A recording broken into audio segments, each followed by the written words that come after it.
আজকের দিনে আমি জাতির সূর্য সন্তান জুলাই শহীদদের গভীর শ্রদ্ধার সঙ্গে স্মরণ করছি। জুলাই শহীদদের প্রতি শ্রদ্ধা ও আহতদের প্রতি কৃতজ্ঞতা জানিয়ে জুলাই গণ অভ্যুত্থান দিবসে জাতির উদ্দেশ্যে ভাষণ শুরু করেন প্রধান উপদেষ্টা।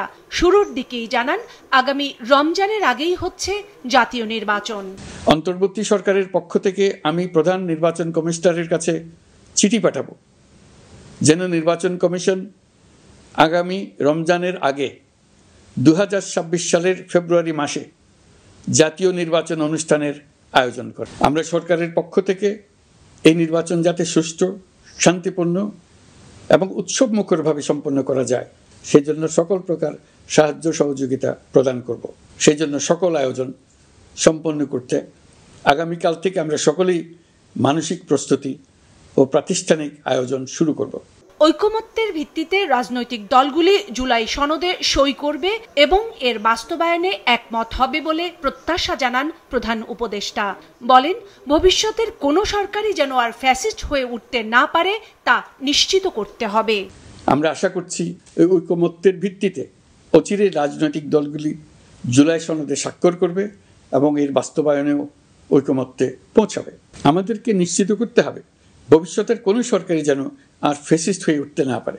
রাষ্ট্রকে এমনভাবে মেরামত করতে হবে যাতে কখনো কোথাও ফ্যাসিবাদের লক্ষণ পাওয়া গেলেই সেটিকে যেন তাৎক্ষণিকভাবে সেখানেই নির্মূল করা যায়। নির্বাচনী পরিবেশকে পরাজিত শক্তি যেন সংঘাতময় করে তুলতে না পারে সেদিকে সবাইকে সতর্ক থাকার আহ্বান জানান তিনি। একটা গোষ্ঠী নির্বাচনকে বাধাগ্রস্ত করার জন্য উন্মুখ হয়ে আছে। তারা দেশের গণতান্ত্রিক অগ্রযাত্রাকে ব্যাহত করতে দেশের বাইরে বসে ভেতরে থেকে নানা অপচেষ্টায় লিপ্ত রয়েছে। আমাদেরকে অবশ্যই খেয়াল রাখতে হবে তারা যেন নির্বাচনকে সংঘাতময় করে তোলার কোনো রকমের সুযোগ না পায়। মাথায় রাখবেন, পরাজিত শক্তি নির্বাচনের আগ পর্যন্ত বারবার মাথাচাড়া দিয়ে ওঠার চেষ্টা করবে। গত এক বছরে বাণিজ্য, রেমিটেন্স, প্রবাসী কল্যাণ, শিক্ষা সহ বিভিন্ন খাতে সরকারের সাফল্য তুলে ধরেন প্রধান উপদেষ্টা। জানান, ভঙ্গুর অর্থনীতিকে দৃঢ় অবস্থানে নিয়ে যেতে আগামীতে নদী ও সমুদ্র সম্পদ কাজে লাগিয়ে পানিভিত্তিক অর্থনীতি গড়ে তুলবে বাংলাদেশ।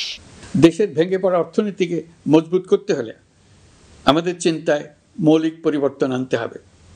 আমি বরাবরই বলে এসেছি, এদেশের নদী ও বিশাল সমুদ্র আমাদের মূল্যবান সম্পদ।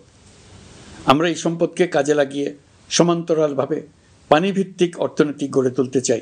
সকল দলকে তরুণ ও নারী ভোটারদের প্রাধান্য দিতে আহ্বান জানান ডক্টর ইউনূস। বলেন, দেশের ইতিহাসে স্মরণীয় নির্বাচন করতে কাল থেকেই প্রস্তুতি শুরু হবে। এতে সব সহযোগিতা করবে সরকার। এবারের নির্বাচনে নতুন বাংলাদেশ গড়ে তোলার ভিত্তি রচনা করা হবে বলেন তিনি। সবাই যেন বলতে পারি, নতুন বাংলাদেশ গড়ার পথে দেশকে রওনা করার জন্য আমি আমার ভোটটা দিয়েছিলাম।